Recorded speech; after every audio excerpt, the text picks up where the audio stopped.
Welcome to learn digital media marketing. My self Aamir Rashid. आज इस video में हम लोग डिस्कशन करेंगे फेसबुक कैंपेन क्रिएट करने के लिए एक बहुत ही पावरफुल रीटारगेटिंग ऑडियंस, ठीक है, जो है most time spend on your website. सबसे पहले मैं आपको ये बता दूं कि रीटारगेटिंग की ऑडियंस आपके आपकी डिजिटल मीडिया मार्केटिंग की कैंपेन का बहुत बड़ा सक्सेस फैक्टर होता है आपकी ऑडियंस की सिलेक्शन। अगर आपने ऑडियंस की सिलेक्शन सही अंदाज में की है तो देयर आर हाई चांसेस कि आपकी कैंपेन सक्सेसफुल होगी, ठीक है। एक होती है प्रोस्पेक्टिंग की ऑडियंस, एक होती है रीटारगेटिंग की ऑडियंस। प्रोस्पेक्टिंग की ऑडियंस क्या होती है, रीटारगेटिंग की ऑडियंस क्या होती है, मैं मल्टीपल टाइम अपनी वीडियोस में पहले भी समझा चुका हूँ। रीटारगेटिंग की ऑडियंस क्या होती है कि लोग आपकी वेबसाइट के ऊपर किसी भी तरीके से लोग आपकी वेबसाइट के ऊपर आते हैं, वो आपके प्रोडक्ट एंड सर्विसेज को देखते हैं, उसके बाद आपकी वेबसाइट को छोड़ देते हैं, ठीक है। फिर वो किसी और वेबसाइट पे, ऐसी वेबसाइट पे जहाँ पे गूगल एडसेंस के ज़रिए एडवर्टाइजिंग करने की परमिशन होती है, फेसबुक, इंस्टाग्राम, यूट्यूब के ऊपर, लिंक्डइन के ऊपर जाते हैं, तो आप अपने प्रोडक्ट या सर्विस की एड इसी बंदे को दोबारा दिखा सकते हैं जो कि आपकी वेबसाइट के ऊपर आया, उसने लेकिन बाय नहीं की, ठीक है। फिर जब वो आपको अपनी एड दोबारा दिखाते हैं, आप उसका इंटरेस्ट दोबारा कैप्चर करते हैं, तो देयर आर हाई चांसेस कि वो कन्वर्ट हो जाता है, यानी कि वो बाय कर लेता है, ठीक है। तो ये मल्टीपल ऑप्शंस होती हैं इसकी। इससे पहले भी मैं बता चुका हूँ कि आपने किस किस तरह से अपनी एड्स क्रिएट करनी है जब आप इसकी ऑडियंस क्रिएट करते हैं। लाइक कस्टम ऑडियंस होती है, ठीक है।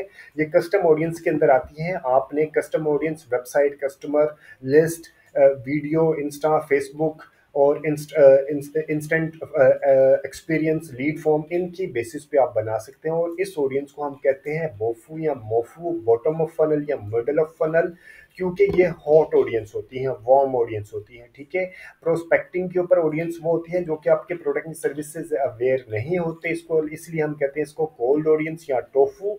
जब आप उसको रीटारगेट करते हैं, आपकी प्रोडक्ट एंड सर्विस के बारे में लोग इन्फॉर्मेशन ले चुके होते हैं, तो आपकी वेबसाइट के ऊपर आके, तो अब आप उनको दोबारा जब टारगेट करते हैं तो हाई चांसेस होते हैं आप इन ये लोग आपसे बाय करेंगे, ठीक है।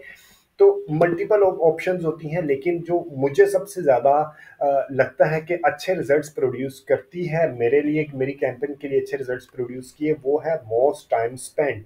मोस्ट टाइम स्पेंड यानी कि आपकी वेबसाइट के ऊपर आया, कि उसने ज़्यादा टाइम स्पेंड किया, बजाय कि आप, लाइक मैं अभी आपको लेके जाता हूँ, आपने कैंपेन ऑडियंस के ऊपर आपने क्या करना, ऑडियंस क्रिएट करनी है। एक्चुअली ये क्या है, एक ऑडियंस क्रिएट करनी होती है। रीटारगेटिंग क्या करते हैं, एक ऑडियंस क्रिएट करते हैं। कैंपेन आप उसी तरह क्रिएट करते हैं, अभी मैं आपको वो भी बता देता हूँ।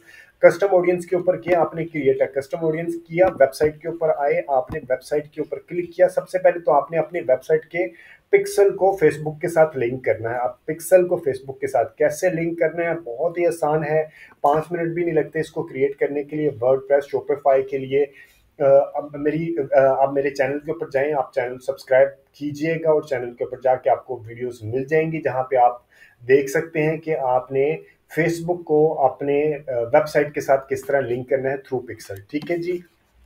एक ऑप्शन है कि ऑल वेबसाइट विजिटर, आप इनकी ऑडियंस क्रिएट कर लें, ठीक है।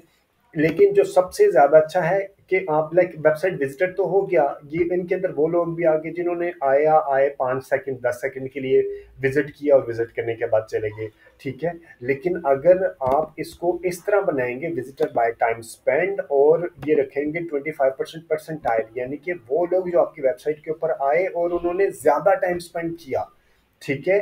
और उसकी बेस पे आप बेशक 30 डेज रखें या 180 डेज रखें, मैक्सिमम आप 180 डेज की स्लॉट रख सकते हैं।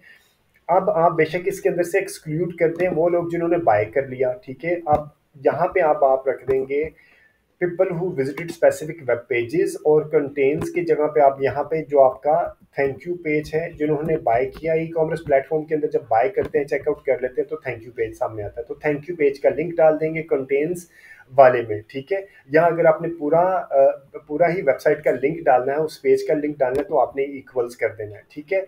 अब आपने क्या किया, आपने रखा कि वो लोग जो कि आपकी वेबसाइट के ऊपर आए और उन्होंने मैक्सिमम यानी कि ज़्यादा से ज़्यादा टाइम स्पेंड किया, उनकी ऑडियंस बनानी है, और उस ऑडियंस के अंदर से आपने बायर को माइनस कर देना है, ठीक है। तो ये ऑडियंस ज़्यादा अच्छा परफॉर्म करेंगी, रीज़न बीइंग इस ऑडियंस ने आपकी प्रोडक्ट सर्विसेज को रिव्यू किया है, उनके फीचर्स पढ़े हैं, पॉसिबिलिटी है, ठीक है। उनको क्योंकि अगर उसने ज़्यादा टाइम स्पेंड किया तो कुछ ना कुछ तो आपकी वेबसाइट पे उसने किया है ना, ज़्यादा वेब पेजेस को ब्राउज़ किया होगा, ठीक है। लेकिन बजाय कि आप अगर सिर्फ यहाँ पे वो बंदे रखें ऑल वेबसाइट विजिटर और नीचे आपने से नीचे से आपने उनको माइनस कर दिया जो कि जिन्होंने बाय किया है, तो इसके अंदर वो ऑडियंस भी आ जाएगी जो आपकी वेबसाइट के ऊपर आए, 5 सेकंड के लिए आए, आके वापस चले गए, जिससे आपकी वेबसाइट का बाउंस रेट भी हाई हो गया, ठीक है। तो ऐसी ऑडियंस को मत इंक्लूड करें। आपने क्या करना है, उन ऑडियंस को रखें। अब मल्टीपल, मैं ये नहीं कह रहा कि मत क्रिएट करें, मल्टीपल ऑडियंसेस क्रिएट करते हैं, आपने टेस्ट करते रहें, बार बार टेस्ट करें। एक एक एड सेट मसलसल नहीं चलता। आपने, मैं ये इससे पहले भी कई वीडियोस में बता चुका हूँ कि एक एड सेट एक टाइम के बाद सैचुरेटेड हो जाता है, ठीक है। और रीटारगेटिंग की ऑडियंस तो वैसे महीने बाद सैचुरेटेड हो जाती है, तो इस वजह से आपने रीटारगेटिंग की ऑडियंस बार बार एड सेट्स में चेंज करते रहना है, ठीक है। मल्टीपल एड सेट्स क्रिएट करते रहना है। अदरवाइज आपके महीने बाद आप देखेंगे कि रीटारगेटिंग की जब आप कैंपेन चलाते हैं तो फ्रीक्वेंसी 2 से 3 चले जाती है, 3 से 4 चले जाती है, तो आप एड सेट चेंज कर लें। तो इस वजह से आपको ये पता होना चाहिए कि कौन कौन सी तरह की मुख्तलिफ वेरिएशन आप रीटारगेटिंग के लिए कर सकते हैं, ठीक है जी। मोस्ट ऑल वेबसाइट विजिटर की जगह पे आप विजिटर्स बाय टाइम स्पेंड कर रहे हैं, ठीक है। उम्मीद है कि ये कंटेंट आपको वैल्यू एडिशन देगा फेसबुक मार्केटिंग का एक्सपर्ट बनने के लिए। और अगर आपको इसके ऊपर कोई भी फीडबैक सजेशन या कोई भी कमेंट है तो do mention in the comment section. और अगर आपके फ्रेंड्स एंड फैमिली सर्कल में से कोई बंदा फ्री में डिजिटल मीडिया मार्केटिंग सीखना चाहता है तो ये चैनल आप उसको भी रेफर कीजिए। और कमेंट सेक्शन में कमेंट जरूर कर दिया करें। This is a kind of a support for the creators, क्योंकि हम आपसे पैसे तो नहीं ले रहे ना, बेशुमार क्रिएटर हैं जो कि इस तरह का फ्री कंटेंट बना के आपसे शेयर कर रहे होते हैं। अगर आप किसी जगह पे पेड कोर्सेज में जाएं तो I am very much certain जिस तरह का कंटेंट मैं आपको बना के शेयर कर रहा हूँ अपने टाइम निकाल के, ये कम अज कम नहीं तो एक महीने का 70 से 80 हज़ार रुपये आपको चार्ज करें इस तरह का प्रैक्टिकल कोर्स करवाने में।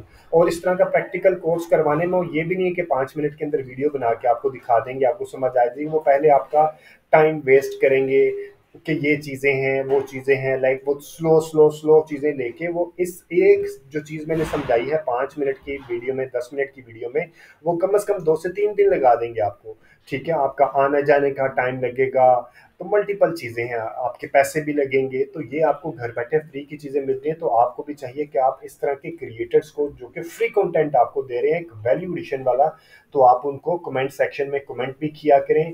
इससे उनकी भी लाइक जिसे कहते हैं ना एल्गोरिथम, उनका भी यूट्यूब का पेज ऊपर आना शुरू हो जाता है। Thank you for watching this video, take care and अल्लाह हाफिज़।